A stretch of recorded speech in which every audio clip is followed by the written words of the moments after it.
Right. Good morning, good afternoon, good evening. Greetings to one and all from the ICA-AP Research Committee. So we are here to listen to our colleagues who have done some wonderful work around the cooperative identity and platform technology. We are part of this meeting called COOP Colloquium. And just to give you a quick background, the COOP Colloquium is basically an attempt by the research committee to bring together participants who would mostly be from academia, from research, from even sometimes from practitioners' background, to bring together these young scholars and emerging researchers from across the Asia and Pacific region predominantly to discuss on topics of issue for the cooperative ecosystem. So here, of course, today we are discussing the cooperative identity and the platform technology. And with us is panel of excellent colleagues here. We will have Ms. Sapni GK, who is a lawyer and public policy researcher based in India. And she'll speak to us about the regulatory challenges that one would face in establishing and operating a platform cooperative in India. We'll, of course, then be joined by our colleague, Dr. Mikwa, Dr. Mongwela Mikwa. Please feel free to correct my pronunciation, Dr. Mikwa. But he is an excellent research affiliate at the Institute of Cooperative Digital Economy in New York, in the New School. I request colleagues to please mute once they are in the meeting room so that we don't have much disturbance for the proceedings of this session. And of course, then finally, we will hear from Dr. Shazin Dadamia from the National Defense University of Malaysia, who will then speak to us about the digital innovation for cooperatives, how he sees the way forward, especially in the context of Malaysia. So we have an excellent panel here. We are also already having a good number of participants in this room, about 20 of us so far.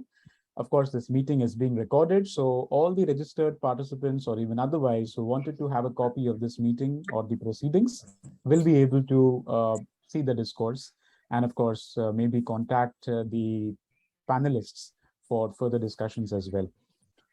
So, of course, we unfortunately may not be able to have Dr. Yashwant Dongre, who is the chairperson of the ICA-AP CCR, with us during this discussion. For he had, unfortunately, he had to prioritize other commitments during this time, which came up at the last minute. But we, I believe, do have with us Dr. Sidsel Grimstad, who is the vice chairperson of the research committee, and will be, of course, able to share the welcome remarks and set the context. She is, I should remind the audience, actually traveling right now, but has been able to make some time to say hello to you all, and of course, share her warm greetings all the way from Australia. Thank you very much, Dr. Grimstad, for the meeting, and of course, over to you for sharing the welcome remarks.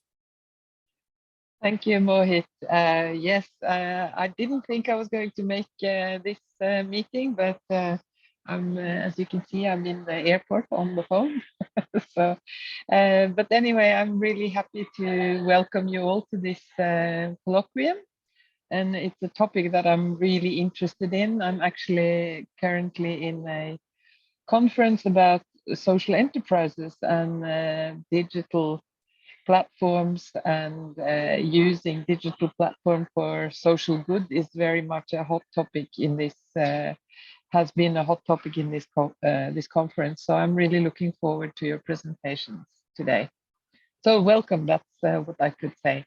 And I also should say that, as we always do in Australia, that I acknowledge the traditional owners of the land that I am currently in Queensland, in Brisbane, and in the Meanjin country. So, and I honor the Aboriginal leaders, past, present, and future. Thank you. Thank you very much indeed, Dr. Grimstad. And of course, for whatever time you could be in the meeting room, we really We are really glad for that. And thank you so much for sharing the welcome remarks and warm greetings all the way from Australia. On that note, then, ladies and gentlemen, let us begin with this colloquium with this excellent lineup of speakers. We already have close to 25 participants from 7 countries, I believe, in this meeting room, who are all very eager to listen to and hear about the experiences of these 3 speakers. So let us begin with Ms. Sapni GK. As I mentioned, she is a lawyer and policy researcher working on various aspects of technology, especially with a focus on regulation, compliance, geopolitics, sustainability, and gendered experiences. Of course, I don't want to take away the time from her meeting, from her presentation. So I hand over to Ms. Sapni, and let's hear from her on the presentation. Thank you. Thank you, Mohit. Thanks a lot. Thank you for having me here. And for me, at least, this experience is more about learning from everybody who's there in the room and how I can improve and we can collectively contribute better to the conversations that we're going to have about platforms and the cooperative identity in the age of platforms. I am, as Mohit has said, I am Sapni GK. I am a lawyer and a public policy researcher. I mostly focus on regulation, and I've had a deep interest in technology, and that's what I've done for the past couple of years. And through that, that's what brought me to cooperativism in itself, because I assume somebody's there from IT for Change here, but happened to...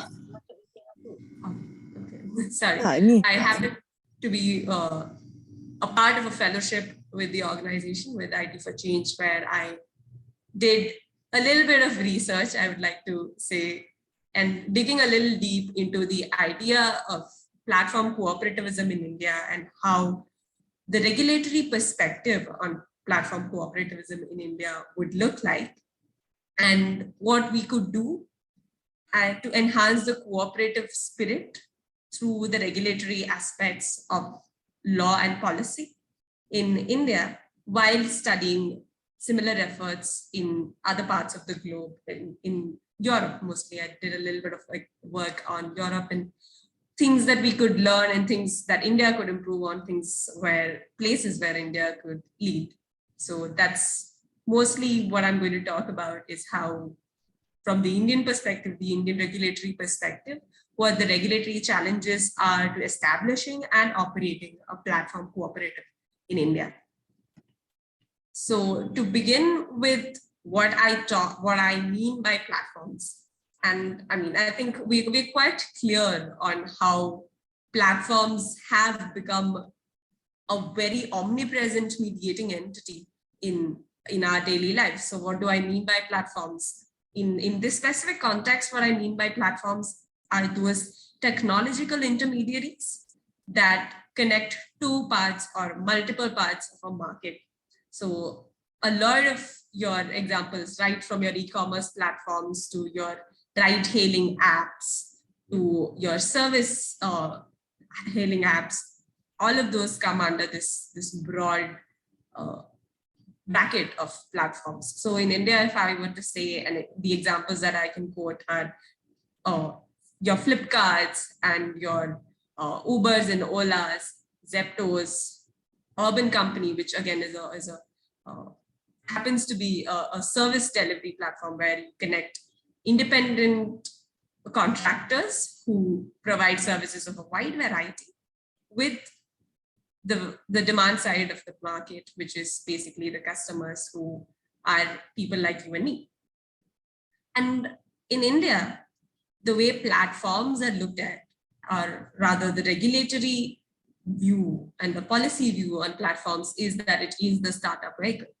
That when I mentioned all these, the bunch of examples that I mentioned earlier, these are so-called unicorns, which have gathered so much of an incredible amount of funding from VCs, and that sort of image that the Indian regulatory system has for startups is that is where our given the shift from agriculture to the service economy is happening in India, and at a very fast pace. That is how the Indian regulatory system looks a lot at platforms as where our economy will move forward the next. And it is in this spirit, I believe, that there are a lot of regulatory safeguards absent in this space, because obviously it's a growing space. So the regulatory challenges and compliances that you require for a very nascent space seems to be you would want to have lesser number of regulatory hoops and jumps that you have to make around regulations.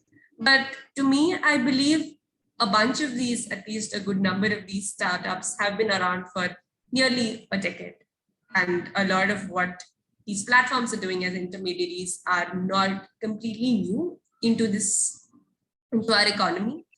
That has indeed created a lot of absence of social security. And from the labor perspective that I probably will talk for the rest of the time that I have in this presentation, that void of regulatory safeguards has been very challenging in terms of not having, and I believe it's the same case across the globe, mostly across the globe, where you're independent contractors, according to the contract, as a worker on these platforms, you're independent contractors, so you do not have any health benefits, you do not have paid leave, you do not have any type of social security, and you still cannot access a lot of social security that government also gives on itself. So you become a community-less individual, which has not been the case for a long time in terms of labor that is not highly skilled labor, or which is wrongly, I would believe, not called highly skilled labor, because all of these so-called semi-skilled and unskilled labor that also takes a lot of skill and energy that goes into refining your craft. So that is what I mean by platforms. And within this context, when we look at cooperatives, that is the context that is the perspective that the Indian regulatory regime has towards cooperatives. It continues to have the laws and regulations which have been there right from the time of when the Indian cooperative movement was building up, that is during the time of the British East India Company. And that at that point, the objective of it was to reach the agricultural sector, as well as in terms of the credit market. In both these have been the focus even in post-independence India. And the laws haven't changed, the perspectives of the laws have barely changed. And it is mostly very sad when we compare how the quote-unquote nascent platforms are treated vis-a-vis how cooperatives are treated. Because the regulatory loops that cooperatives have to jump are very strictly bound. That there are, for example, an example I would give is probably how the amount of compliances that independent cooperatives have to go through. And given cooperatives in India are a state subject, that the state governments look after, that it's a lot of jumping around, and it's a lot of interaction with very highly politicized, but very politically and electorally interdependent systems. And in this space, it also is a challenge for pan-India movements that are pan-India cooperatives, where you have to jump a lot of loops in terms of if you want to grow something as big as, which is comparable to a platform, because platforms on the corporate side, everything on the corporate side, it is regulated at the central level, and the bunch of loops they have to jump is completely different from the way cooperatives operate. And obviously there are positives and negatives to it, but when a cooperative wants to go big, this becomes a big challenge, which ideally does not exist, at least on paper does not exist for corporate entities, which in itself makes things a little easier for them rather than the cooperatives. So how do we position platform cooperatives in India? So that's the core context of what I'm going to set here. That establishing platform cooperatives in India is difficult because of multiple reasons. And I would probably divide it into three. That how The positioning is difficult because of the difficulty in establishing platform cooperatives, how it is difficult in operationalizing platform cooperatives, and obviously, as I mentioned, the labor force in this space is quite unempowered in terms of law and policy. And what I mean by a platform cooperative is not quite an extension of a cooperative into the platform realm, but an entity that has control over the technological side as well as the community side of a cooperative. So it is an amalgamation of an platform intermediary with the spirit and the organizational structure of a cooperative. So a cooperative which we all are familiar with. So what are the difficulties in establishing platform cooperatives in India? As I just mentioned, the rigidity of the cooperative society laws. Firstly, obviously, there are multiple cooperative society laws that exist in India. So independently in each state, there are different cooperative society laws that you have to comply with. If you're from one particular state, if you're, say, for example, registered in Gujarat, they have a bunch of laws, and those laws, the way they operate, are quite different from the bunch of laws and the way those laws operate in another state of, say, Kerala. And obviously, in terms of the protections within the corporate platform economy. So these are the options you have as a platform cooperative. You can either go the cooperative society way or the corporate platform way.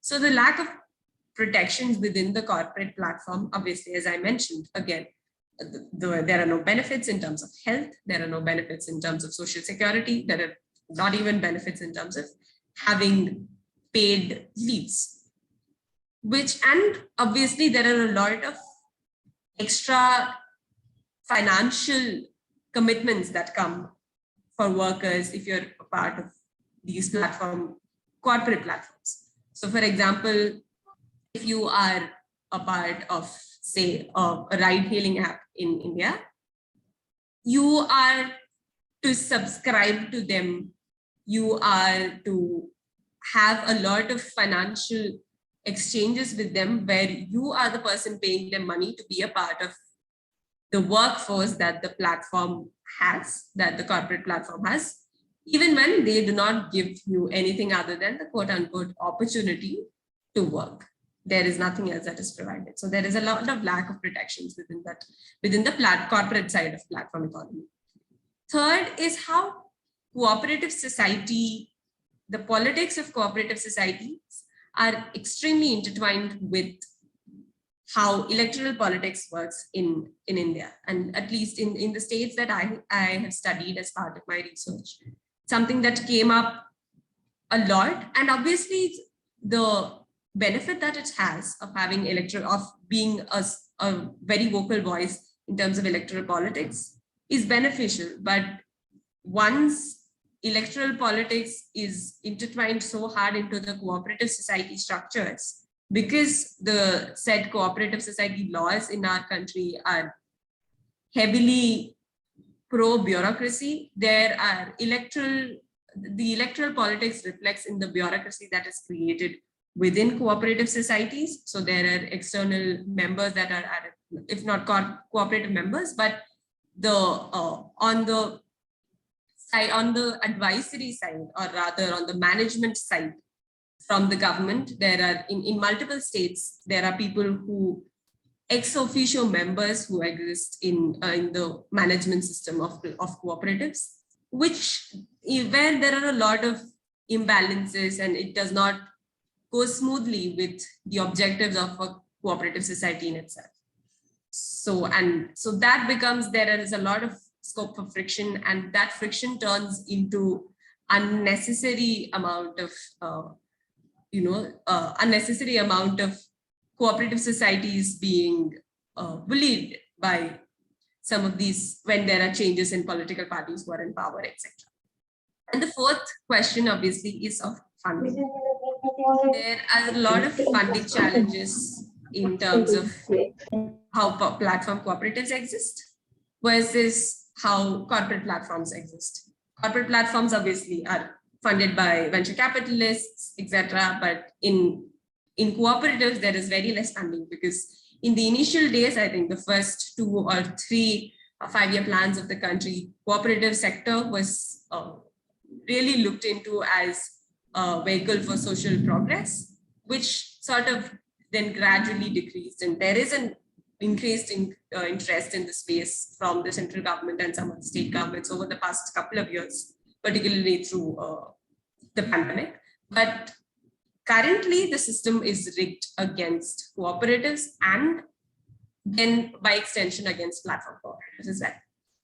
Second is, of course, the operationalizing problems with platform cooperatives. One is the unfair terms of competition in the market. One, a lot of corporate platforms are deeply entrenched, one, and two, their funding is so extensive because you have all these Western and big funds that come from the global north, which fund these entities, the platforms that are corporate platforms in India, in expectation of this big market that they will make big return, they will give you big returns. And social investment, or the idea of social investment, investing or social financing, is not as strongly entrenched in the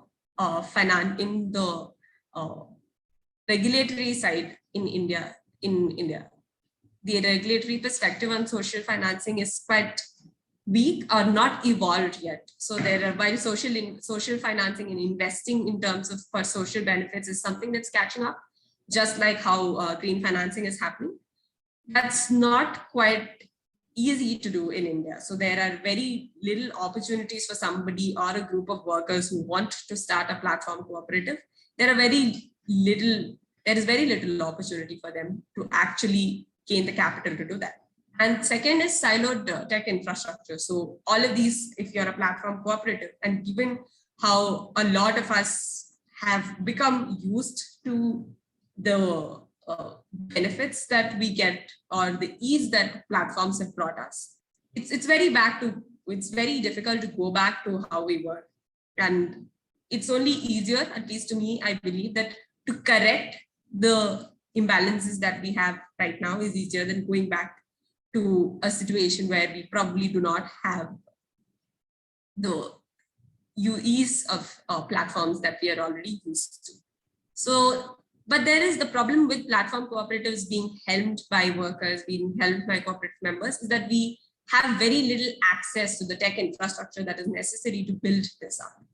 And there is very little government interest in opening up tech infrastructures. The open source community itself is very siloed, one, and two, their interests to build upon that interest is extremely socially difficult. And it is in this context that platform cooperatives have to operate, and that again then becomes difficult. And finally, as cooperative, because they are cooperatives, it is made up, and the management, all of that happens by the workers themselves. So there is a very clear lack of capital in terms of economic, social, educational, and of course political in the current situation in India. And as I mentioned, technological also. There is very little technological capital also that the workers in India have. And an example that obviously one of the case studies that I went through is a ride-hailing app that a cooperative society in taxi drivers cooperative society started in Kerala, which again, the benefits, why they could build it up is because they had some financial capital, which is because it has been a cooperative society that has existed for so long, and they had the help of people who were in the other spheres. So there were people who were technologically sound, who were developers who came forward to help them. There was political support because the cooperative society in itself had a lot of members who had access to the political party in power in Kerala, etc. And finally, it's also the lack of access to alternatives. At this point, to build up a new venture is not something a lot of workers in India are looking forward because of the vast inequalities that exist in the country right now. So in terms of making ends meet in itself, then that is a big challenge. It is very few and extremely few number of people want to take up, and rightly so want to, extremely few number of people want to take up the risk of building something from scratch when you're not sure of how to get stable income in the coming week. I think the next point that we would move forward to is then regulatory challenges that we have. So from the context that I said, I think it's clear that you see that the current system is an accommodative of platform cooperatives as an entity. Second is the lack of institutional support for experimental organizational structure. So by that, I mean, India has very interesting sets of organizational structures for on the corporate side. So some of which are one-person companies. There are producer companies, all of which have a separate under Indian corporate law, which have a separate sense of going through things. And so that's sort of an experimentation in the cooperative space. We do not see that institutional support from the government or from the larger society in itself. Look at newer organizational, experimental organizational structures, which can have social, economic, and political benefits. Third, if you are to go ahead and start a platform cooperative as a cooperative in itself, the laws are pretty outdated. I've mentioned a couple of reasons, and there are more, of course, but due to the positive time, I would just go back to the reasons that I mentioned earlier. They're extremely tightly bound. There are a lot of hoops and jumps in terms of political influence. The bureaucracy, it's a law that is heavily tilted towards bureaucracy. And fourth, in terms of having the corporate platform economy itself regulated, that is a big challenge for platform cooperatives itself, because at least a lot of people are used to the corporate platform side of things. And there is some sort of familiarity that they have. So if we present a completely new idea in the current situation, there are very less number of people who are going to take that risk, given the earlier reasons that I had mentioned, like the absolute absence of social security and making ends meet is a big question. So in this situation, I think the bunch of policy recommendations that I make through my research, I think broadly I can classify it into two. One is the adaptation of regulatory structures, and the second is encouraging platform cooperatives through policy. So to adapt regulatory structures, we would need to establish, and that is a suggestion that I made, that we need to establish platform cooperatives as a new type of organizational structure identified by law. Like I mentioned, how we have different corporate structures, like one-person companies, producer companies, sole proprietorship, etc. We have identified all these body corporates. Similarly, and cooperative societies are also a body corporate like that. So I believe we should look at this amalgamation, the space of amalgamation as platform cooperatives as a new body corporate.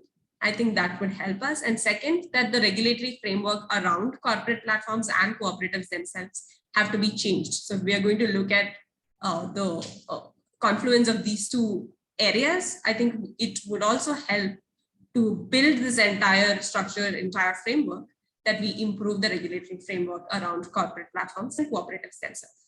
And how do we encourage platform cooperatives through policy?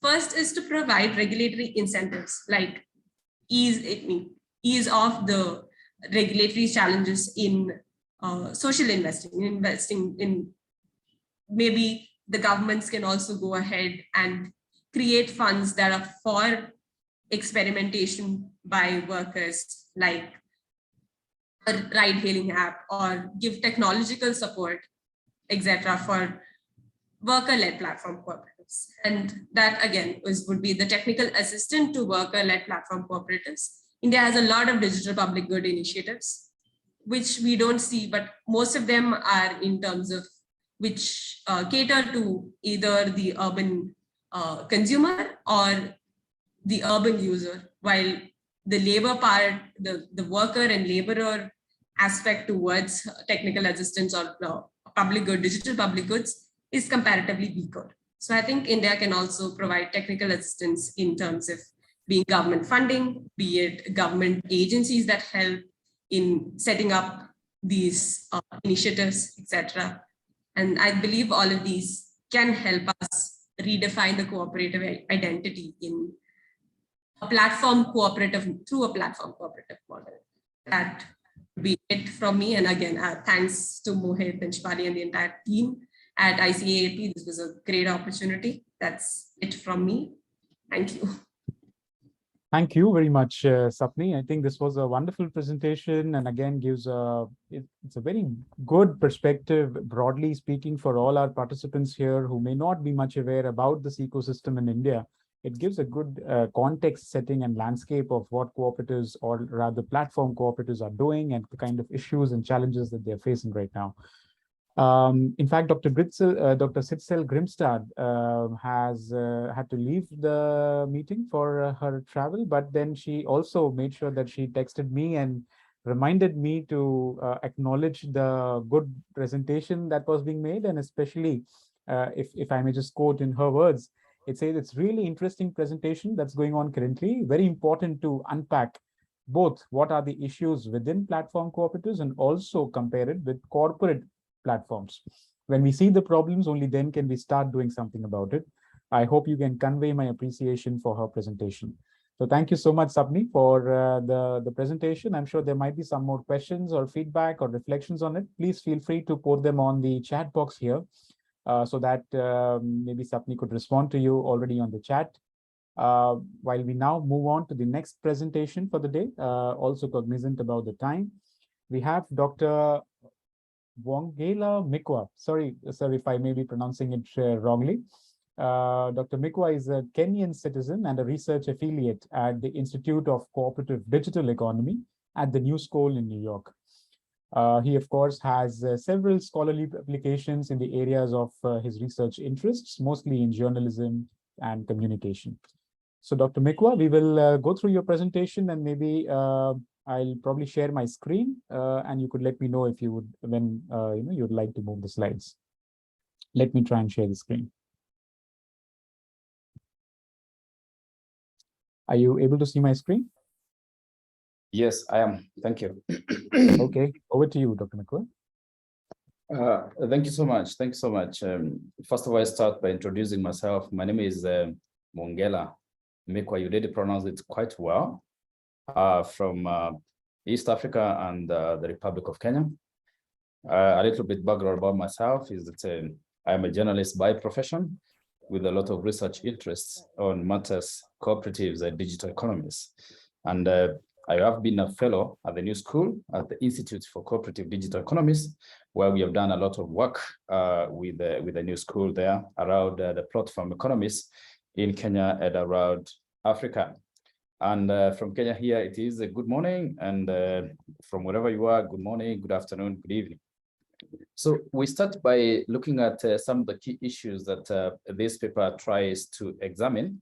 And we do this by asking ourselves a couple of questions that we need to look at.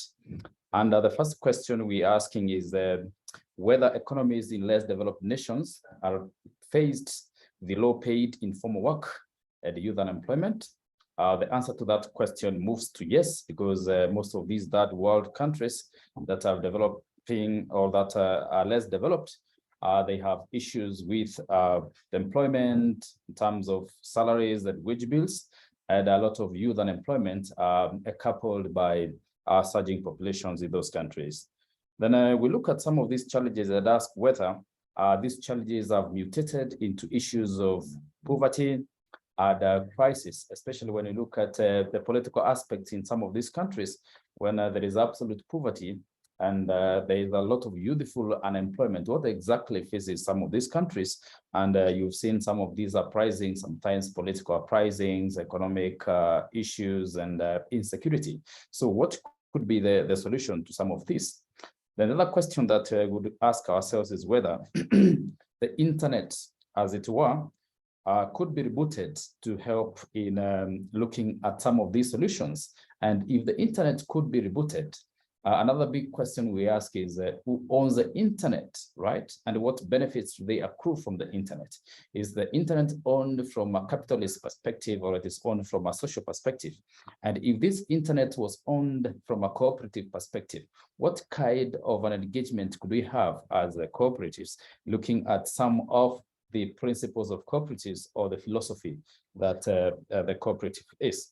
Then we also try to look into the future and ask ourselves whether we have new spaces of work that are coming up, and what could be in for it in terms of cooperatives, because we have seen a lot of gig economies growth across the world, things like Uber, Taxifys, and so on and so forth. And what do they hold? What new powers do these new spaces of work have in terms of economy? And if uptake of such models like platform cooperatives could be a solution, and whether the world could adopt this as some of the models that can be used to solve some of these problems that maybe the less developed countries and economies are facing.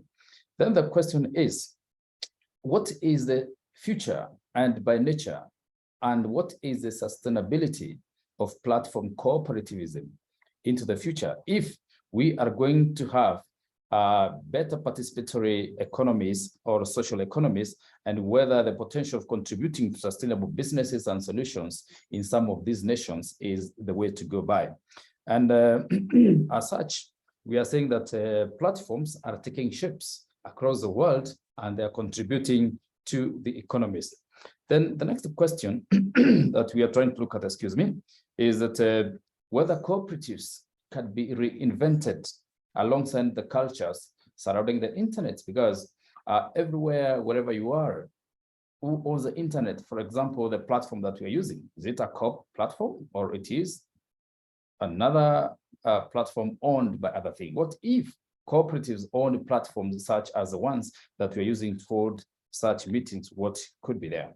So in this paper, we're going to look at some few terminologies that we'll be looking at moving forward. And one of the terminologies we look at is, what is a platform?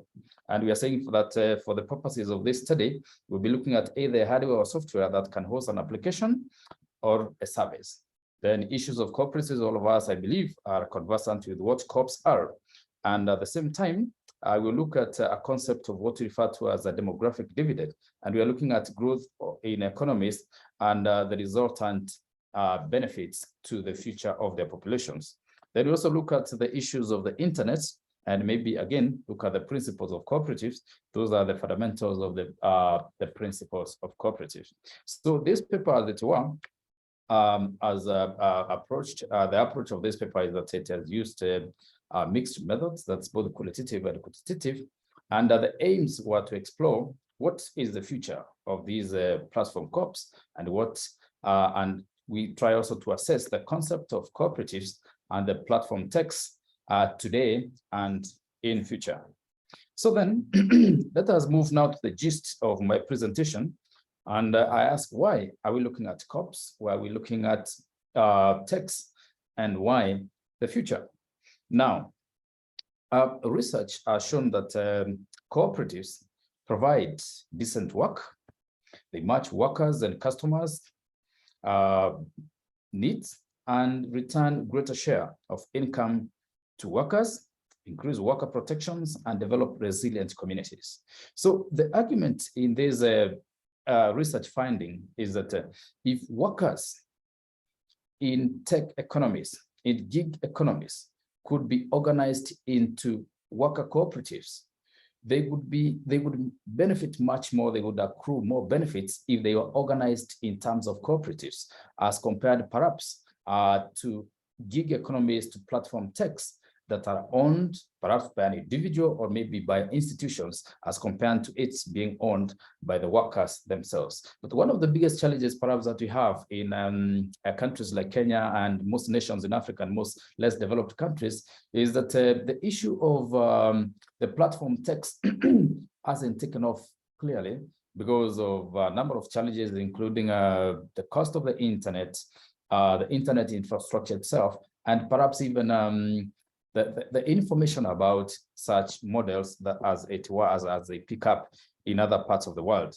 And we are saying that at the same time, cooperatives build proven business models that are alternative to exploitative gig economies rising fast across the world, and it's supporting digital infrastructure. So we are saying that because we have seen that gig economies or platforms that are owned by individuals or by other business models, as compared to cooperatives, they are quite exploitative. So what is the alternative? And we are saying that the alternative that could be there are some of these platforms that could be owned by workers for them and by themselves.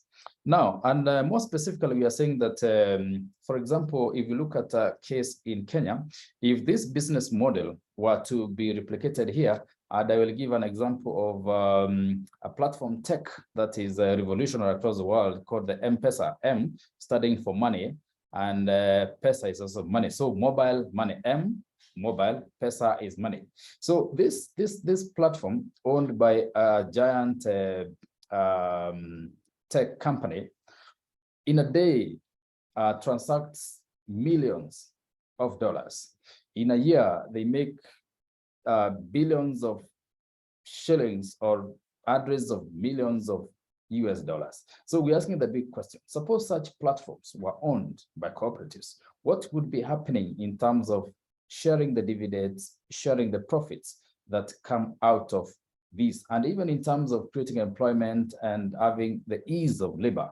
It would be a big giant towards ensuring that we have equality of work, we have good labor relations, and so on and so forth. So we are saying that equally as anticipated, that the future growth of all these platforms across the world pose great challenges. But again, we also try to look at the emerging trends.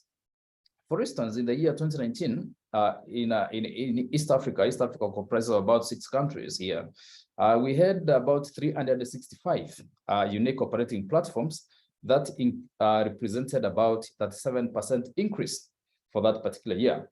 But at the same time, the big question we are asking is out of this 7% increase in the year 2019, that is probably before the advance, the COVID-19 pandemic came in. That means right now we have more growth in terms of platform techs and gig economies.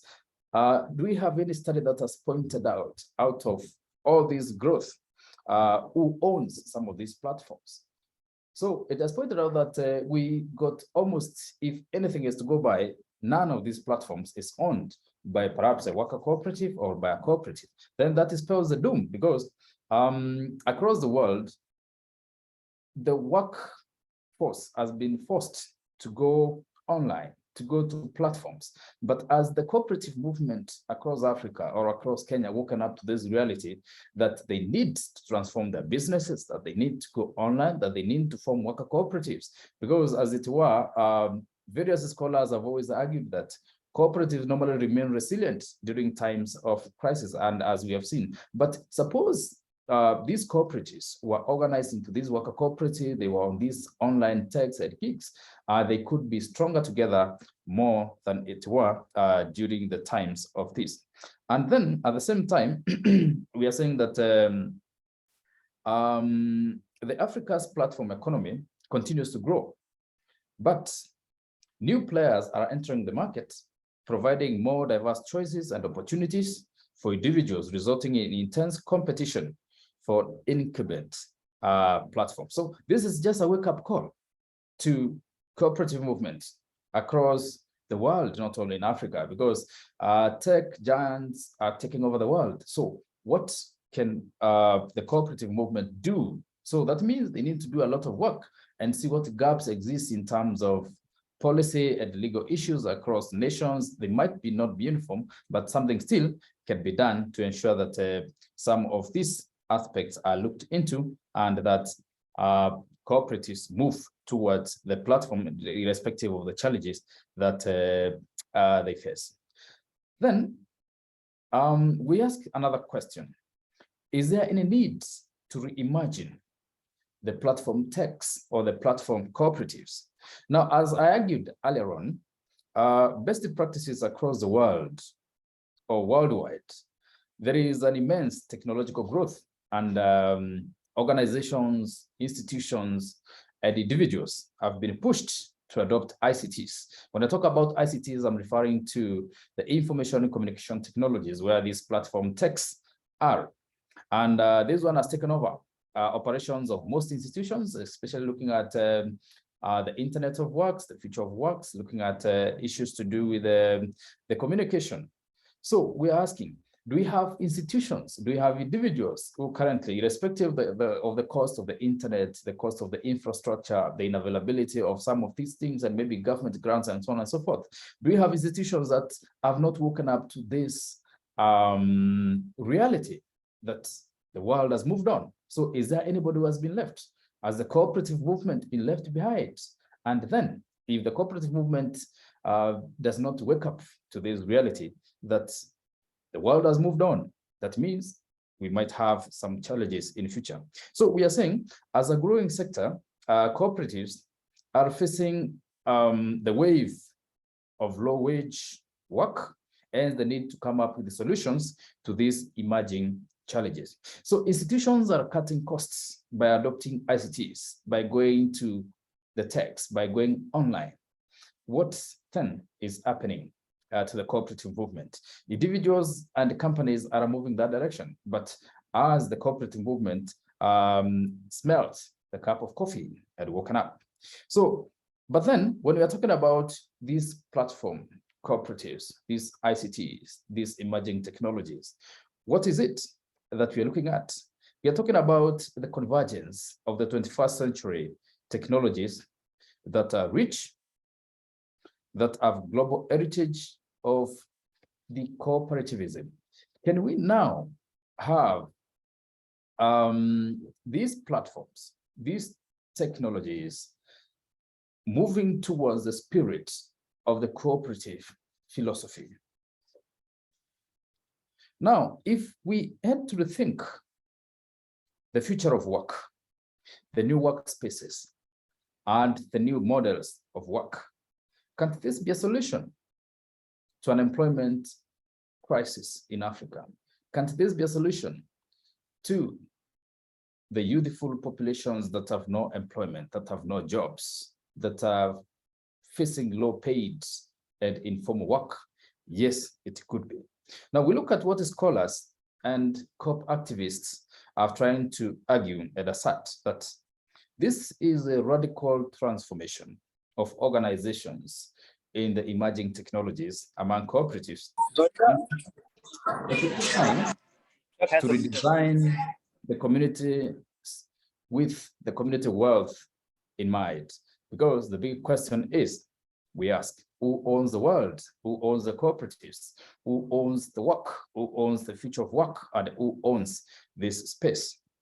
And at the same time, still, these platforms or these online mediums, they highly support production, sociability, digital labor brokerages, and we said that there's a term that was coined sometimes in a conference in New York, I think 2-3 years ago, where the Uber workers during their strike, they were saying they are being overworked and underpaid. So are we getting the cooperatives themselves overworking themselves and underpaying themselves? Are we getting worker cooperatives employing themselves and underpaying themselves, and so on and so forth? So we are saying, if they can get these platform cooperatives, test them reasonably, and have them democratically governed, and all these initiatives that directly support the cooperative economic model, it would be a game changer in terms of looking at the cooperative business model. But at the same time, various scholars have drawn arguments on the holistic model of these platform cooperatives, that they could deliver serious and surer outcomes in terms of ensuring that we have proper ecology for workers and consumers over the long haul. We further go ahead and draw our argument that in trying to test the emerging experiments in the platform cooperative economy, we got to take this one seriously, because we do not need to make mistakes as we start, so that the policymakers the lawmakers and the implementers get it right from the word go. That is in terms of looking at the challenges that they face, looking at the legal and the policy gaps so that they are addressed wholesomely in line with the existing perhaps cooperative laws that some in the new era might be outdated, so that we can have a concrete solution moving into the future.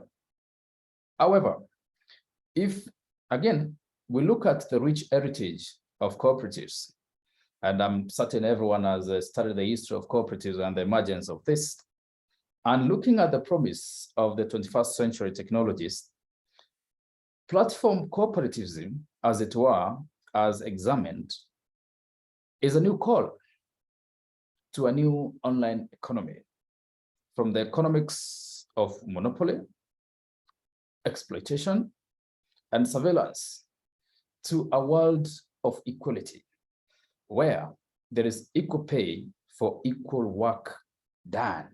So that perhaps if you go to less developed countries where you have multinationals, they make huge profits, but they plow back some of those profits perhaps to their countries. Then do we have now the equality of work? Do we have the equality in terms of pay? But it is important that we also look at what the new tech era is. Now, looking at all those arguments that we have drawn, that we need platform techs, that we need fair economy, we need to fight poverty, we need to fight unemployment.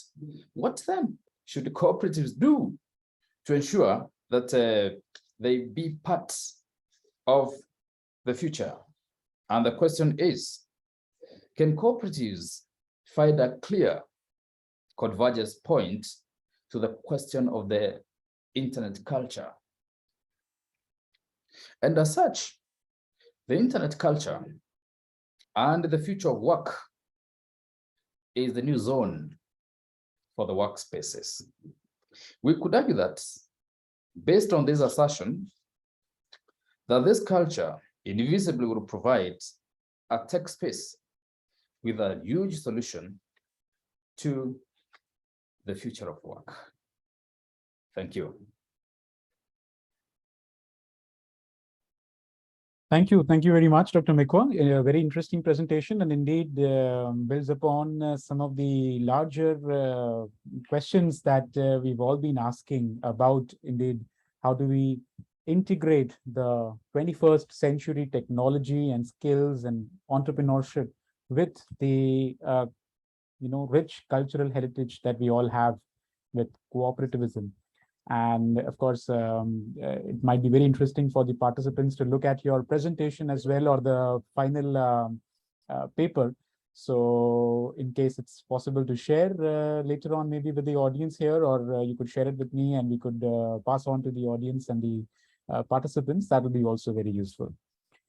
All right, then, with that note, I'm also a bit cognizant of the time, so not to take much away from the next speaker, the final presentation of the day on digital innovation for cooperatives, the way forward, by Dr. Shazim Dadame from the National Defense University of Malaysia. He's been a visiting lecturer at several universities, and of course, has also been a member of the national cooperative movement in Malaysia. So he'll share with us his perspectives on the movement and the future from technology perspectives. Thanks and welcome, and over to you, Dr. Shazim. All right, thank you, Mr. Mohit.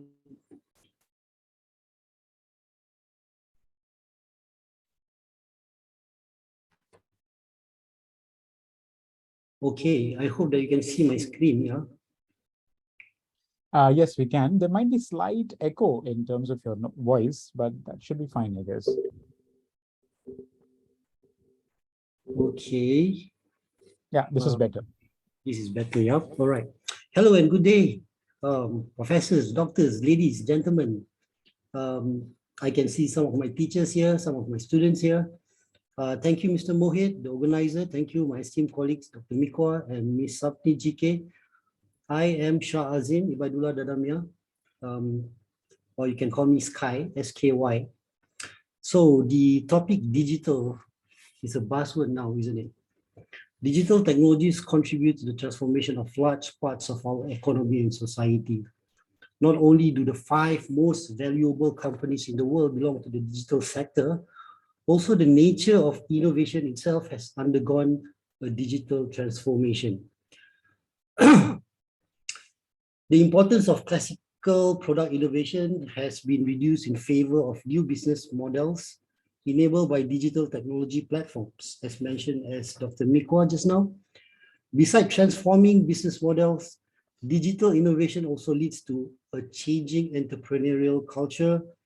Digital ventures can grow at a massive rate and scale, and founders now can create temporary monopolies with less external capital.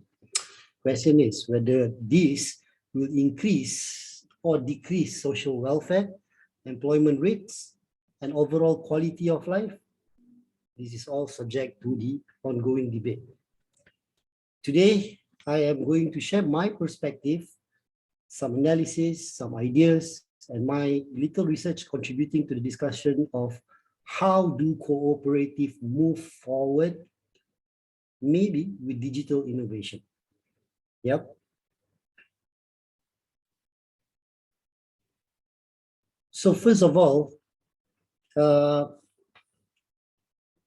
if your cooperative have done digitization, perfectly good. Yeah, digitization is very simple. For an example, scanning paper documents or photograph and saving them in PDF format on a company's drive. Yeah, digitalization, in other hand, as Gartner Dictionary defines it, digitalization is the use of digital technologies to change a business model and provide new revenue and value producing opportunities. And it is the process of moving to a digital business. So for an example, if I collect the data from the farmer, I analyze the data, and then I will tell the farmer, advise the farmers, helping them maximize their crop yield. So that is digitalization. Yeah. That's the process, evaluating, re-engineering, and reimagining the way you do business. So if your cooperative or the cooperative have done digitization, good. Digitalization, good. But do we need digital innovation? Digital innovation is no longer just the business of software companies, as software is a key differentiating components and an innovation enabler in most products, processes, services today. Digital innovation is now practiced by an increasingly number of companies. So rather now we need to find ways, we as a cooperative need to find way to align the mandate of providing a stable and predictable IT environment for their current business, for our current business, with the exploration of new opportunities offered by a fast changing digital and economic environment. Everybody knows Tesla, the car manufacturer, yes? So for an example, the car manufacturer Tesla, they use digital technologies for over-the-air software updates and remote diagnostic to automatically identify issues of the car, schedule the service center appointment, and send the mobile technicians. But beside this, the digital enrichment of technical components in the car, the digital transformation of car services also mean a fundamental shift in the business model of a traditional car manufacturing. For an example, you go to a garage now, you see pliers, spanners, and screwdrivers on the wall, but not at Tesla. You just bring your car to the platform and we do the software update. You see, things have changed a lot since then. But yeah, do we need digital innovation? Yes, no, maybe. We're soon to find out. Yep. But we can't expect things to stay the same. Please look at the top right-hand corner of the slide, these logos. You know this, Netflix, this is Domino's Pizza, this is Walmart. What are the similarities between these companies? They do digital innovation. Let's take a minute or so to look at Netflix, the streaming company. Yeah, because this case study, the Netflix, will teach us a lot about digital innovation. The fact that Netflix doesn't get any revenue from traditional advertising means that they can acquire and develop content that caters for everyone, that makes for a complete user experience. So this freedom from not being tied to any advertisers, their demand gave the ability to develop whatever type of content they wanted. Let's say the season had to be 9 episodes instead of 8. Episode need to be 52 minutes instead of 44 minutes. So it wasn't a problem. And at last, by then, Netflix has made such a huge quantity of data on viewing patterns, what people liked, which target segments consume which type of content, that they could develop titles specifically catered to whichever segment they choose to target. And this growth in the streaming service is not only disrupting the TV industries, but shown a steady decrease of pay subscriber in the last year. Not only that, catastrophically, at the same time, it is impacting the number of people who choose to go to the cinema, right? So, understanding digital innovation is the practice of implementing modern digital technology to solve business problems by optimizing processes, improving customer experience, and delivering new business models on these technology platforms. And as mentioned by Dr. Mikwa just now, the definition technology platform is not only one platform, it covers a lot, yeah, online, and it can be connected. And we can see everywhere in our life, the wearable devices, the chat box, the Internet of Things, the artificial intelligence, big data, and etc. We are surrounded by the digital innovation. So now, if we, the cooperatives, are thinking the way forward with digital innovation, maybe we can learn something from the past, realizing the current situation we are in now, and we are going to prepare for any adaptation or adopting to the demand of the global change, right? From the past, if you look at the slide here, it's from 1769 to 2022, right? The past, we learned that this micro-establishment called cooperative had uplifted the communities and inculcated entrepreneurship spirit among members in developing the country's economy. And at present, we can see this small micro-establishment have grown to a super mega contributors to the nation's GDP. Right now, cooperative members represent at least 12% of humanity. Okay, the whole human in the world, 12%, and 3 million cooperatives on earth act together to build a better world. So what will happen in the near future? Cooperative. Cooperative, it's very unique. Yeah, it's very unique. The world of cooperative might have some changes, but cooperative as enterprises based on values and principles is to put fairness and equality first, allowing people to create sustainable enterprises that generate long-term jobs and prosperity. And the ideal philosophy is one member, one vote, right? Maybe this idea of a better future of cooperative are powered by something. Is it going to be powered by digital? Positively, yes. Platform cooperatives, maybe. Digital innovation, maybe. If you look at these sectors here, right? If you look at these sectors, these are the 7 sectors that is mentioned in ICA. All sectors of activities, including agriculture, banking, fisheries, health, housing, industry, insurance, tourism, and consumer cooperatives here have a very huge potential to be powered by digital in the near future. So cooperative actually represent a significant portion of the world's economy and are aligned with mankind's ideal of democracy, because it can increase the income equality and it is focusing on the environmental sustainability. So this next slide is actually posters coming from the ICA. This is the summit that is going to happen in November 2022 in Bali. But one of the focus is the digital transformation here. Yeah, cooperative lead digital transformation with ownership at the forefront of digital and tech business cooperative is the anchoring principle of broad-based ownership.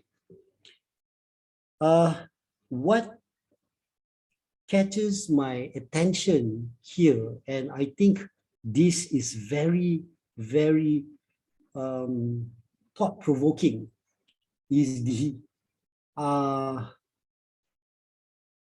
question why and what if. The question of why inequalities? Why inequalities, right? Why is sustainability ignored? Why people feel that they have little control over work that shape their lives? And what if here? What if money is earned in the community, stayed in the community? What if people were as important as the bottom line?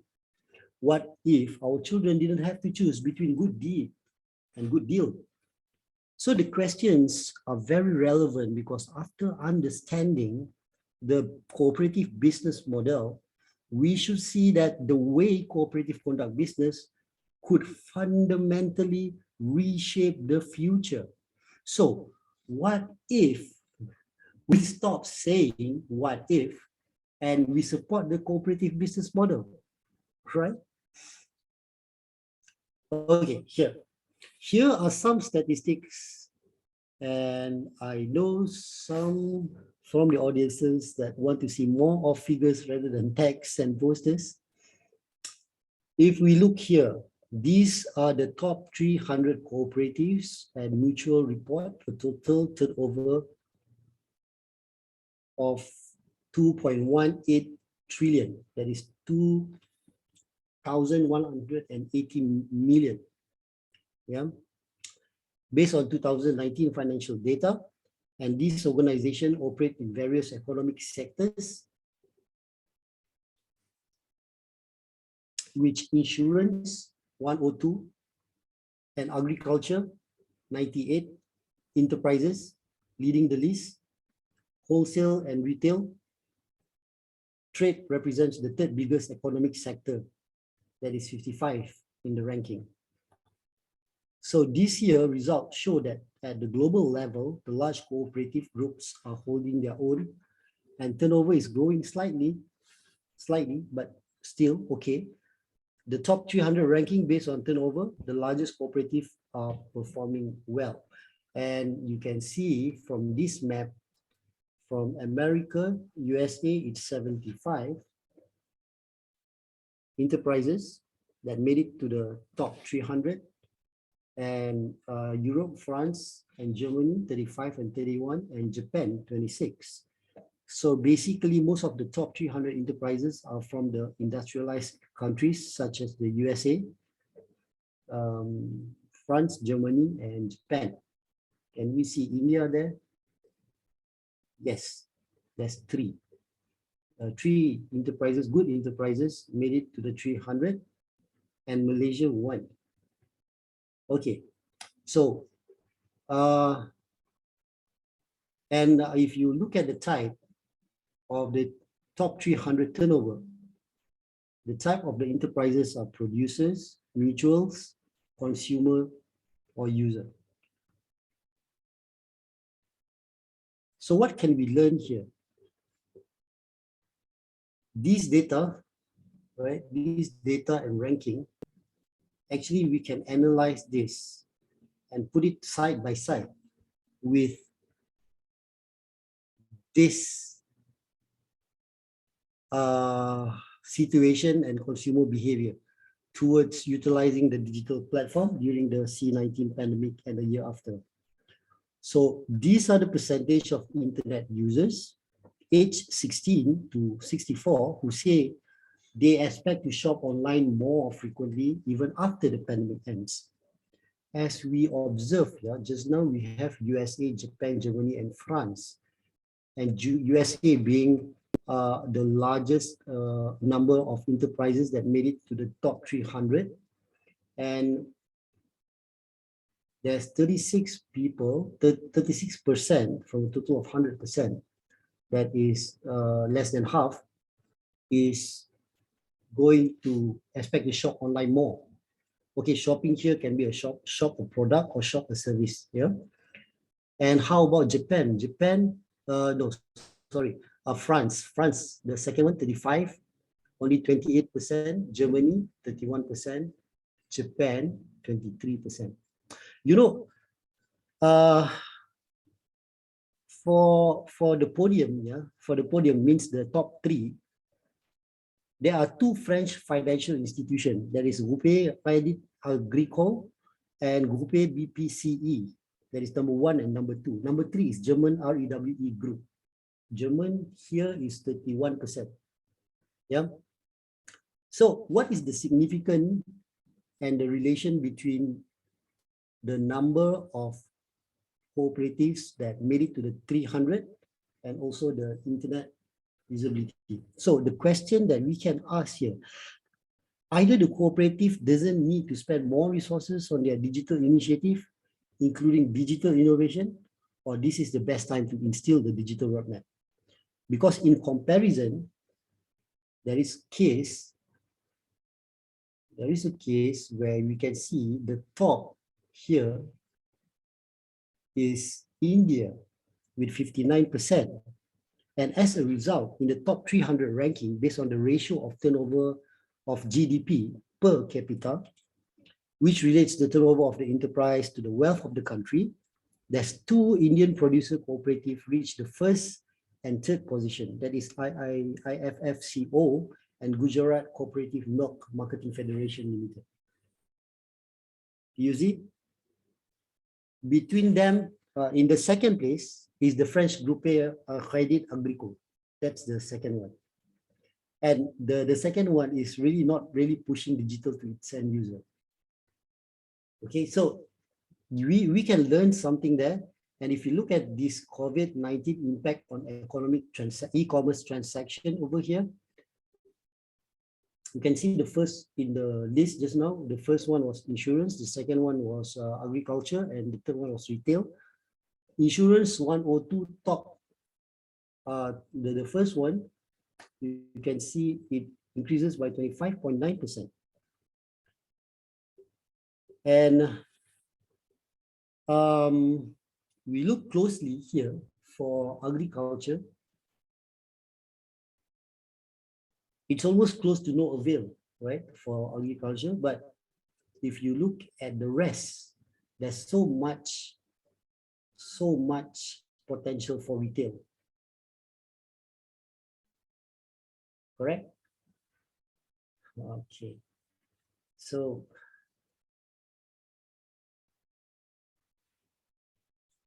I'm coming to the end of my my presentation today.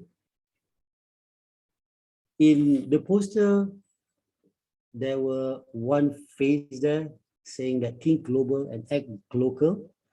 I'm going to bring you all to the perspective of Malaysia, where I did my research.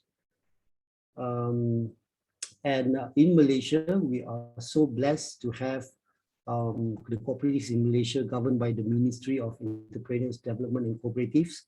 And for cooperative development, we have the Cooperative Commission of Malaysia, Cooperative Institute of Malaysia, National Cooperative Movement of Malaysia, the ANCASA. That is one of the APEC. That is the APEC body.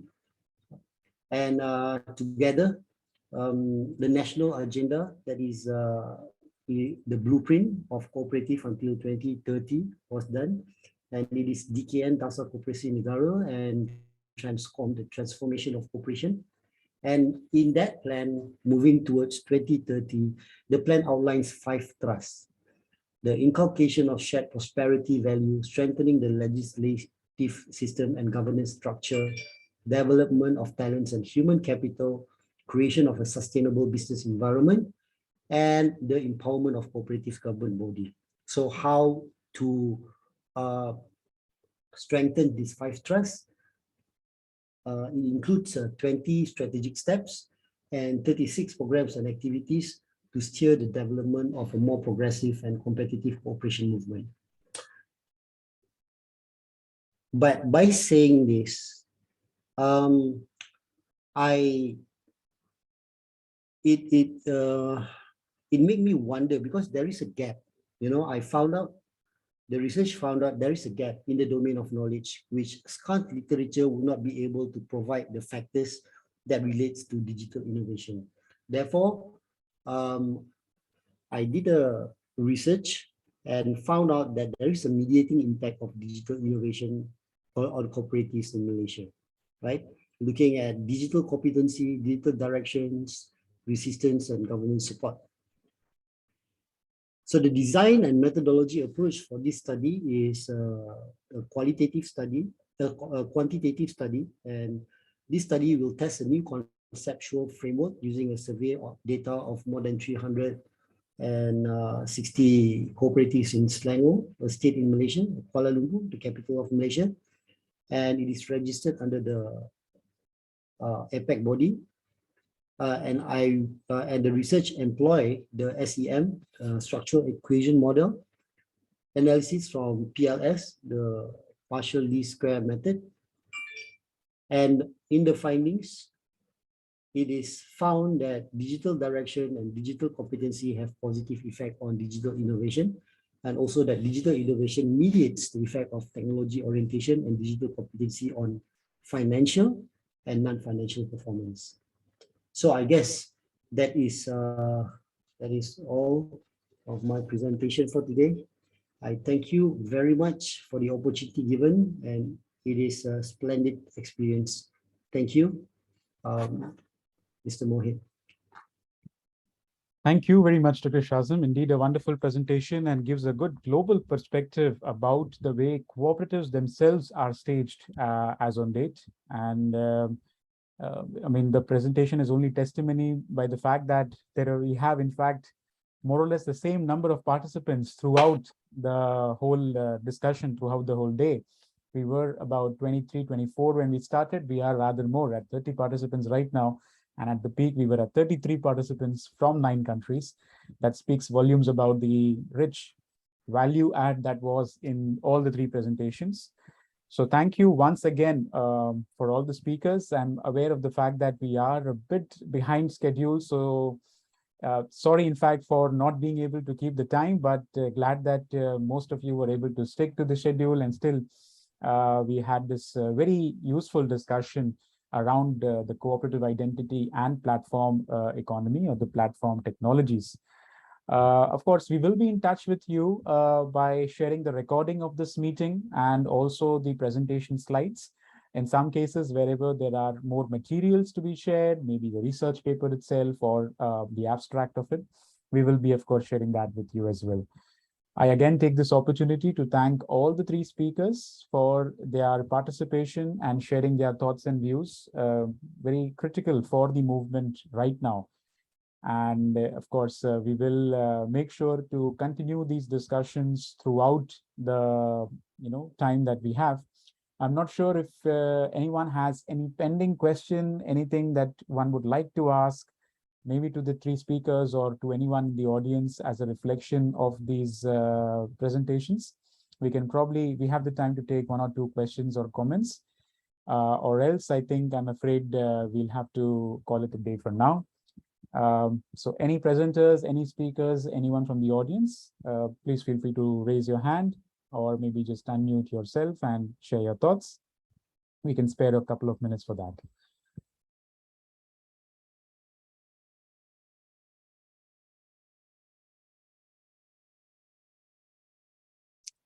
All right, I don't think we have many pending questions as such, but of course, we will be able to share the slides and the recording with everyone. So if you have anything that you would like to reflect upon, please do let us know. Here at the research committee, we are always open to feedback and testimonials. So in case you would like to share your experience with this colloquium, please feel free to write to us at research@icaap.coop. Of course, we are also coming up with the next research conference in Bandung in Indonesia from 15th to 17th of December. And some of you would also like to register for it. We will be sharing a link for the registrations during this email feedback as well. Okay, then. Thank you. Thank you once again, Ms. Sapni, Dr. Shazim, Dr. Mikwa for the wonderful presentations, and look forward to being in touch. Thank you. Have a nice day. Bye-bye.